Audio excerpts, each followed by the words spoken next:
మీ car కి best ceramic coating premier care Apexer car detailing studio for contact.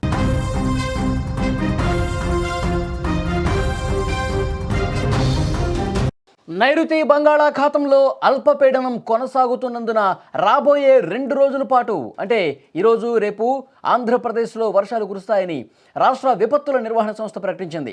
ఇటీవలి తుపాను ప్రభావం నుంచి రాష్ట్రం ఇంకా పూర్తిగా కోలుకోకముందే మరోసారి వర్ష సూచన రావడంతో అధికార యంత్రాంగం పూర్తిగా అప్రమత్తమైంది. వాతావరణ శాఖ సూచన ప్రకారం నెల్లూరు, తిరుపతి జిల్లాల్లో భారీ నుంచి మోస్తరు వర్షాలు కురిసే అవకాశం ఉంది. అదేవిధంగా ప్రకాశం, అన్నమయ్య, చిత్తూరు జిల్లాల్లో తేలికపాటు నుంచి మోస్తరు వర్షాలు కురుస్తాయని అధికారులు తెలిపారు.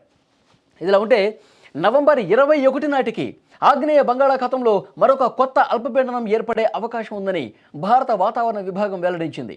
ఈ కొత్త అల్పపీడనం ప్రభావంతో నవంబర్ 24 నుంచి 27 వరకు కోస్తాంధ్ర, రాయలసీమ జిల్లాల్లో విస్తారంగా వర్షాలు కురిసే అవకాశం ఉంది. రైతులు వ్యవసాయ పనుల్లో జాగ్రత్తలు తీసుకోవాలి.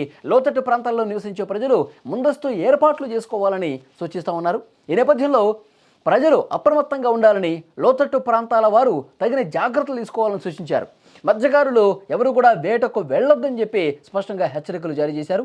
వర్షాల కారణంగా వాగులు, వంకలు పొంగి ప్రవహించే అవకాశం ఉంది, ఆ ప్రమాదం ఉంది అని చెప్పి చెప్తా ఉన్నారు. ప్రయాణాల్లో జాగ్రత్తలు వహించాలని కోరుతా ఉన్నారు. సో ఈరోజు రేపు ఆంధ్రప్రదేశ్లో ముఖ్యంగా నెల్లూరు కావచ్చు, తిరుపతి కావచ్చు, ఈ ప్రాంతాల్లో, అలాగే రాయలసీమలో కొన్ని ప్రాంతాల్లో ఒక మోస్తరు నుంచి భారీ వర్షాలు కురిసే అవకాశం కనిపిస్తుంది. ఎందుకంటే నైరుతి బంగాళాఖాతంలో అల్పపీడనం కొనసాగుతుంది కాబట్టి యాక్చువల్గా తమిళనాడు, కేరళలో వర్షాలు పడతా ఉన్నాయి. ఇటు కూడా ఆంధ్రప్రదేశ్లో ఉన్నటువంటి నెల్లూరు, తిరుపతి, రాయలసీమలో కూడా ఆ ప్రభావం ఉంటుంది.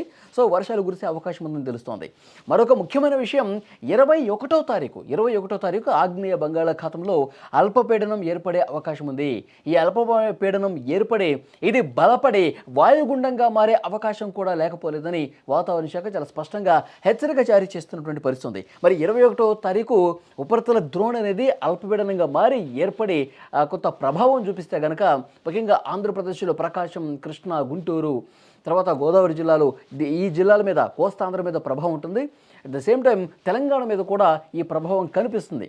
ఎందుకంటే ఆగ్నేయ బంగాళాఖాతంలో అల్పపీడనం కొనసాగితే మాత్రం, అది వాయుగుండంగా మారితే మాత్రం 2 తెలుగు రాష్ట్రాల్లో 21 నుంచి వర్షాలు ఒక మోస్తరుగా ప్రారంభమై 27 వరకు, వాయుగుండంగా మారితే మాత్రం 27, 8వ తారీఖుల వరకు భారీ వర్షాలు కురిసే అవకాశం ఉంది. కాబట్టి ప్రజలు అప్రమత్తంగా ఉండాల్సిన అవసరం ఉంటుందని చెప్పి ఒక హెచ్చరిక జారీ చేశారు. ముఖ్యంగా అధికార యంత్రాంగం కూడా కొంత అలర్ట్ అయినటువంటి పరిస్థితి ఉంది.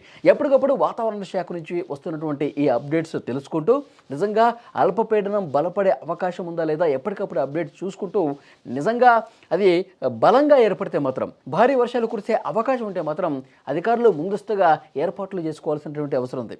యాక్చువల్గా ఈ తుఫాన్లు అనేది అక్టోబర్, నవంబర్, డిసెంబర్ ఈ మాసాల్లోనే ఏర్పడతాయి. అతిపెద్ద తుఫాన్లు వచ్చినటువంటి చరిత్రలు నవంబర్, డిసెంబర్ మాసాల్లో ఎక్కువగా ఉన్నాయి. గతంలో ఒక 10 రోజుల క్రితం మోంథా తుఫాను ఎలాంటి ఒక భీకరమైనటువంటి పరిస్థితిని క్రియేట్ చేసిందో మనం చూసాం. మోంథా తుఫాను ప్రభావంతో 2 తెలుగు రాష్ట్రాలు ఒక అతలాకుతలం అయిపోయిన పరిస్థితి. ఆంధ్రప్రదేశ్లో కోస్తా తీరంతో పాటు ఇక్కడ తెలంగాణలో ఖమ్మం, వరంగల్, నల్గొండ ఈ జిల్లాలో ఎఫెక్ట్ అయినటువంటి పరిస్థితి ఉంది. ముఖ్యంగా వరంగల్, హనుమకొండ ప్రాంతాలు అయితే, ఖమ్మం అయితే పూర్తిగా లోతట్టు ప్రాంతాలు జలం దిగ్బంధమైపోయి వాగులు, వంకలు పొంగి ప్రవహించి ఆ వాగుల్లో జనం కూడా కొట్టుకుపోయినటువంటి పరిస్థితి. 12 మంది తెలంగాణలో వాగుల్లో కొట్టుకుపోయి చనిపోయారు. సో డెఫినెట్గా అలాంటి మోంతా తుఫాను లాంటి ప్రభావం ఒకవేళ వస్తే అందుకు తగ్గట్టుగా ఎలాంటి ఇబ్బంది లేకుండా చర్యలు తీసుకోవాలి. ప్రజలకు కూడా కొంత అవగాహన పెంచే విధంగా ప్రయత్నాలు అధికార యంత్రాంగం నుంచి ప్రారంభమయ్యాయి.